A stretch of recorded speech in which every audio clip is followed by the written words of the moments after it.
This is Nancy Hope, your guide for samurai, men of war, men of peace. Part 2, the 17th to 20th centuries.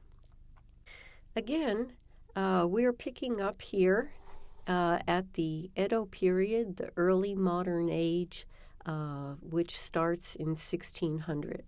Part 1 dealt with the earlier medieval age of samurai rule and its antecedents. Please see Part 1 to learn more about the earlier times. As I mentioned, Tokugawa Ieyasu took over all of Japan in 1600 by defeating the forces that supported Hideyoshi's son at the Battle of Sekigahara.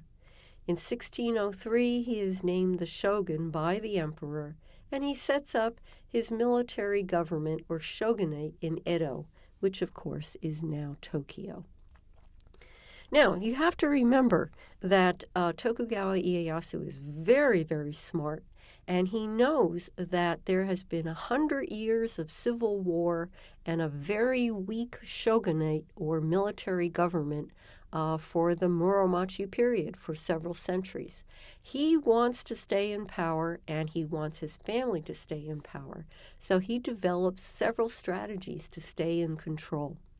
The first of these is to limit daimyo military capability. He says that marriages among daimyo families have to get his approval because, of course, marriages at this time are not for love. They are military alliances for these high-ranking samurai. The heir and the principal wife of the daimyo, the biggest 250 samurai families in Japan, have to live in Edo. They are essentially hostages there.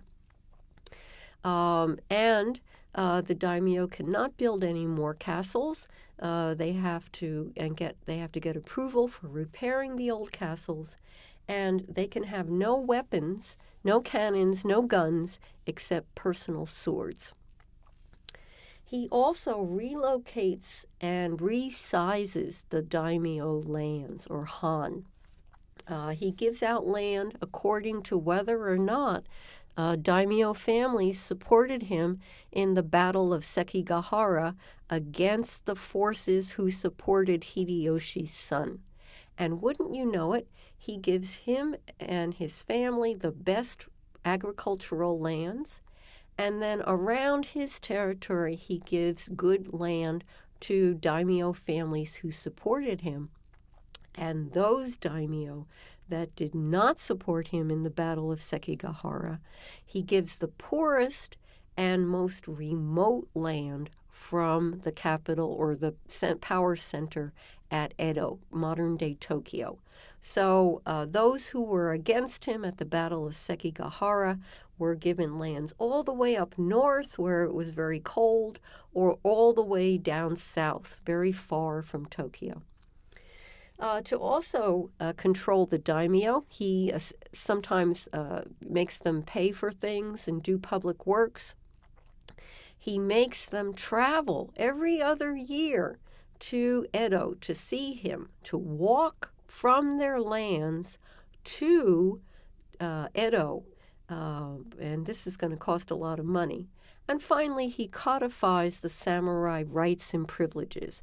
Those special privileges of the samurai, which were just customs, habits, are now written down as laws. Let's look at some of these in detail.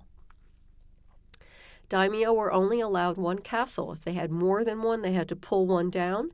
And most remaining castles were destroyed during the late Tokugawa Meiji period in the late 19th century. And if they were still extant, they were used as targets by Americans in World War II. Several of these have now been replicated in concrete, such as the one in Osaka that we see here in 1997, and they're great tourist attractions. They look exactly as they were before, but they are not made of timber and stone and earth, but rather of concrete. Now, I mentioned Sankin Kotai. This was where the daimyo had to walk to Edo to see the shogun every other year. And remember, the forces, the daimyo who opposed the Tokugawa Ieyasu at the Battle of Sekigahara, got the lands all the way in the south or all the way in the north. So it took them even longer to walk to Edo to see the shogun. Oh, and as you can see from this image, this is sections of a hand scroll. It was not just the daimyo who went there. It was all their retainers. They had to pay for all their retainers, hundreds of people to walk with them and to bring all their luggage, carry it by hand. Look at this. Carrying the luggage and the arms of the daimyo. And here's some of his samurai troops. So it cost a great deal to walk all this way. Walking from, say, the ancient capital of Heian-kyo, now called Kyoto, to Edo here, along the major route of the Tokaido, Route E here, okay, took about 10 to 14 days. So you can imagine how much money it cost to feed all these people, hundreds of people walking with the daimyo from their lands to visit the shogun in Edo. Now remember, the ones who opposed the shogun were given the hinterlands, right? Given the northern and southernmost lands. There's even islands, the island of Kyushu and Shikoku are not on this map. So it was even more expensive to get across the water to get to Honshu or the main island to be able to walk to Edo. So this was a great expense, and it used up any money they might have to rebel against the Tokugawa shoguns. The Tokugawa also had strategies for controlling all the classes to continue their power. First of all, they used informers or spies, including ninja. They punished the group for individual errors. So if one person in a family was thinking of rebelling, the whole family could be punished, either to be imprisoned or exiled or other kinds of punishments. They enforced sumptuary laws and censorship. People who weren't samurai, for instance, couldn't build 3-story houses. They couldn't wear silks as their outer garments. Neo-Confucianism was made the state religion in 1794. Confucianism, you might know, reveres the past. It says change is not good. The hierarchy is what counts, and the value of the whole is more important than the individual. So therefore, the idea that the shogun is in charge, the samurai are the best class of people, then the peasants, then the artisans, and finally the merchants are at the bottom of the social heap, are part of Neo-Confucian thinking. International travel was deterred. It really wasn't a closed country, but internal travel was really limited. They had barriers like gates on the major roads like the Tokaido. There weren't many bridges, and you couldn't really use wheeled carriages, and horses were very limited. Use of horses was limited to the highest ranking samurai. So again, just think of the expense of people traveling to the capital. There's no bridge. You have to hire a porter to float you and your goods across the river. This was all designed to use up money which might be used otherwise for arming a rebellion. And by the way, the rest stops on the major thoroughfares, the major walkways, were owned by the Tokugawa. And so, of course, this is another way for the Tokugawa shogunate, Tokugawa military government, to make money, is the people traveling on the roads had to stayed at rest stops owned by the Tokugawa. By the way, you had to have a pass. People couldn't freely leave their cities if they were merchants or artisans, or especially if they were peasants on the land. The class structure had been fixed by Hideyoshi in the late 16th century, and so one could not travel freely. This is a way of staying in power. Now, I mentioned the samurai were given by law special rights and privileges here in the Edo period. The samurai were only 1/15 of the population, but they are going to rule all of Japan. So their ranks were fixed. They were bound by a code of ethics, or bushido, and these were balanced by their special rights. They were the only people who had a surname. They were the only ones who could carry two swords, a big sword and a little sword. They also had the right to cut down any offending commoners, anybody who wasn't a samurai, but not nobility, of course. They could cut down anyone who offended them at will. And, of course, they had the dubious privilege of practicing ritual suicide. Only the samurai could commit ritual suicide. Other people were executed, usually by hanging. Now, in the Edo period, pictures like this were often hung in villages to remind non-samurai that samurai had the right to test their swords on those who offended them. Now, obviously, not every sword was tested this way, and actually it was after commoners were executed by hanging, that sometimes swords were tested. The sharpness of a new sword was tested by hacking the cadaver. But as you can imagine, pictures like this really served to scare the people into accepting samurai rule. There's only 1/15 of the population are samurai, but they have all the weapons, and pictures like this helped to keep people in line. Swordsmanship training for the samurai, even in this time of peace.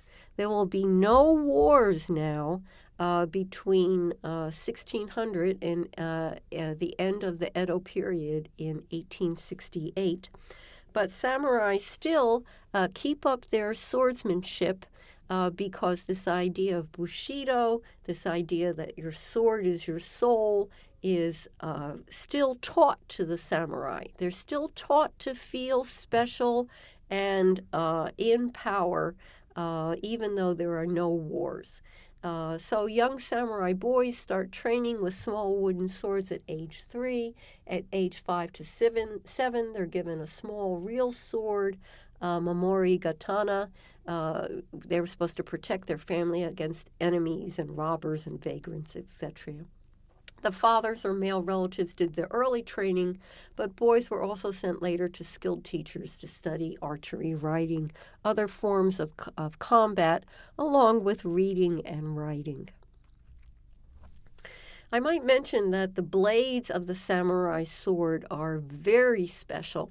They were made from melting iron-rich sands, and then the iron was folded and welded as many as 15 times. This resulted in a high carbon steel cutting edge being welded to a low carbon steel body.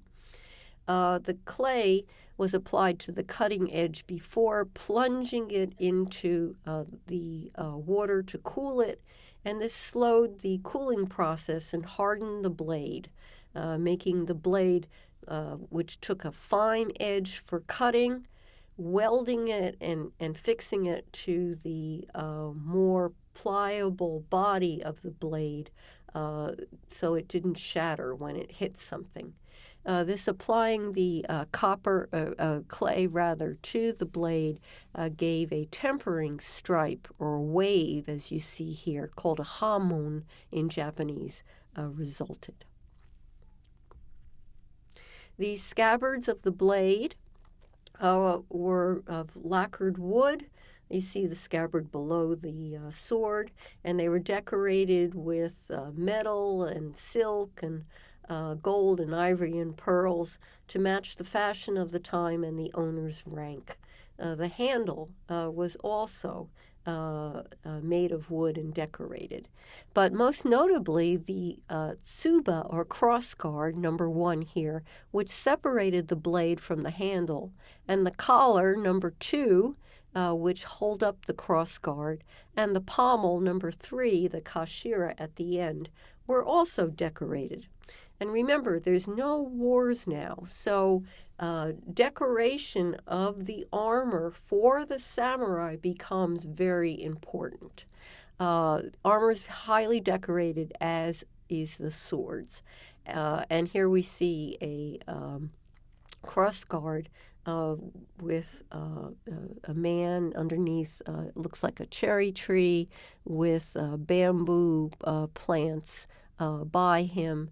And also lilies here, looks like tiger lilies on the pommel and collar band.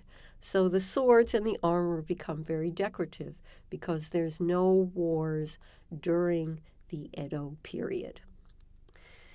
And even in the Edo period, the shogun made sword fights illegal. Duels were to be fought only with wooden swords, bokken, in an authorized dojo or martial arts training facility.